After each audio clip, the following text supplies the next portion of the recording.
Salam əziz və dəyərli izləyicilər, hepinizi salamlayıram öz səhifəmdə və bir gün zaman tapıb istədim bu zamanımı sizlərə həsr edeyim.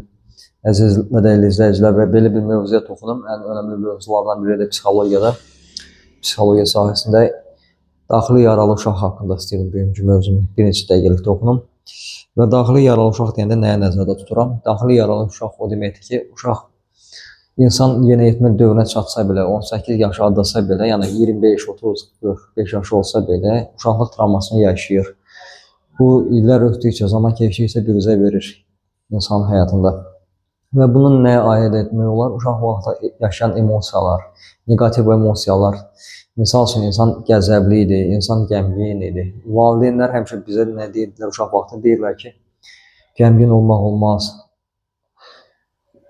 Qəzəbli olmaq olmaz. Yəni bu hissləri, negativ hissləri, emosiyaları insan daima göstərə bilmirdi. Göstərsə belə valideynlər həmişə tənqid edirdi və zaman keçdikcə, yaşa dolduqca insan o valideyn proqramlaşması istər-istəməz təsir edir insana və beynində həkk olunur ki, yəni bu mənfi emosiyaların biruzə vermək lazımdır, elə daxilində saxlamaq lazımdır və bu biruzə verir və zaman iller ötdükcə insan öz emosiyalarını özündə saxlayır daxilində.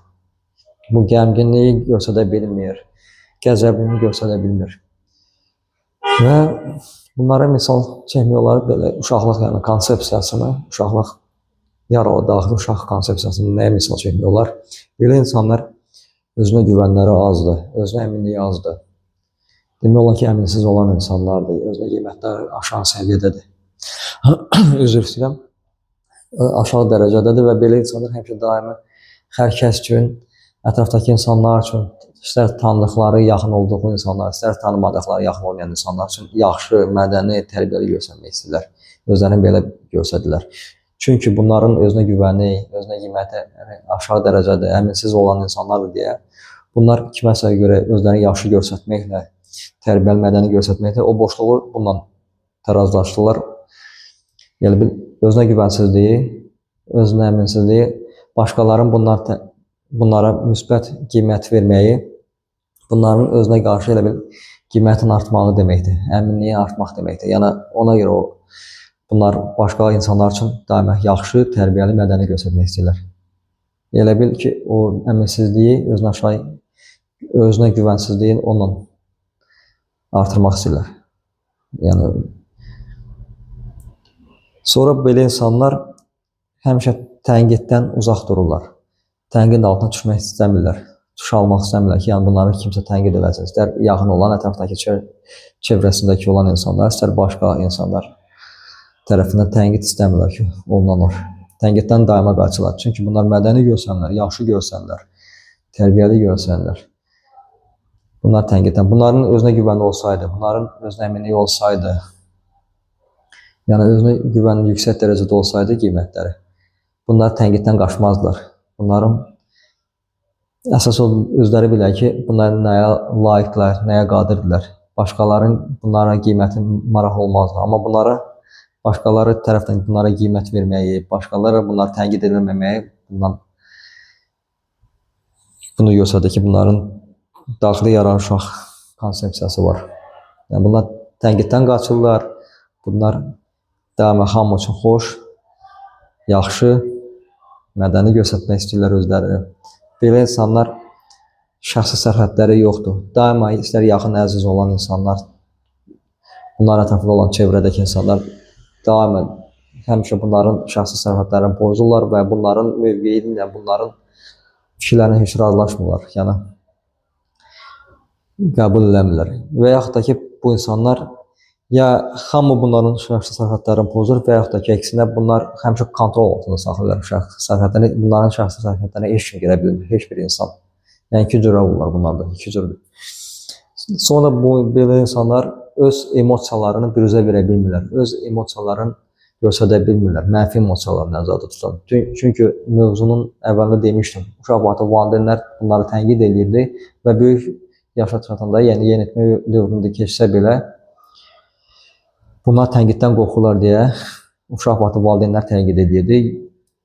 Yaşa dolduqca başqa insanlar tərəfindən tənqid edə bilərlər bunları başqa insanlar. Ona görə ki, Ona görə də bu insanlar öz mənfi emosiyalarını göstərə bilmir. Qəmginliyi göstərə bilmirlər. Əsəbi vaxtını göstərə bilmirlər əsəblərini. Sonra demək olar ki, bu insanlar təklikdən, tənhalıqdan, özlərinin atılmış vəziyyətdən qorxular. Bu şeyləri nəzərə almaq.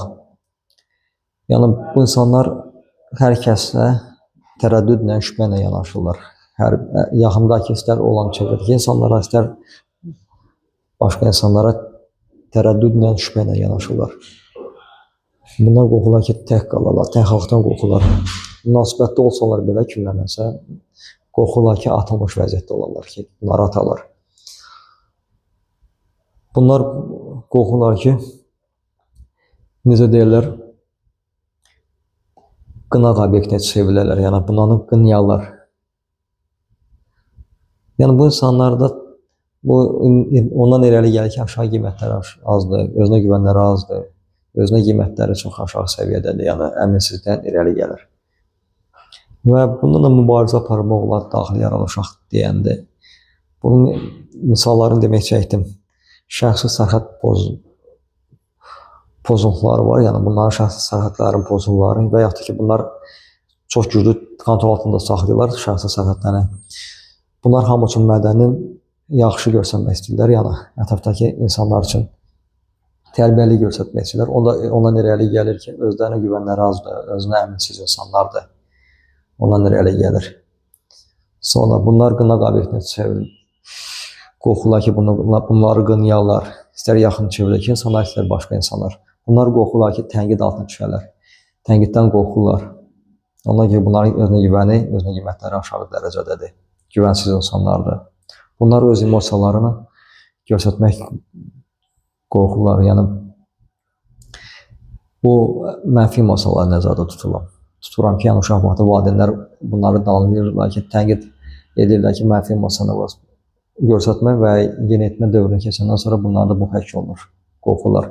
Və bununla mübarizə aparmaq üçün gələk insan böyük yaşda olanda öz uşaqlığını xatırlayarlar, öz uşaqlıq vaxtına qayıtmış olur. Elə bir öz indiki vəziyyətdən, indiki zamandan öz uşaqlığına qayıdıb məsləhət görür. Öz uşaqlıq illərində 10-15 yaşında olan vaxtlarda, 5 yaşında olan vaxtda, indiki zamandan uşaqlıq vaxtına qayıdıb məsləhət görür ki, yəni hansı emosiyalar yaşayırdım, bunu eləməzdin, bunu elə. Yəni məsləhət verirdi. Vermiş olur. İndiki vəziyyətdən uşaqlıq ömrünə qayıtmaq.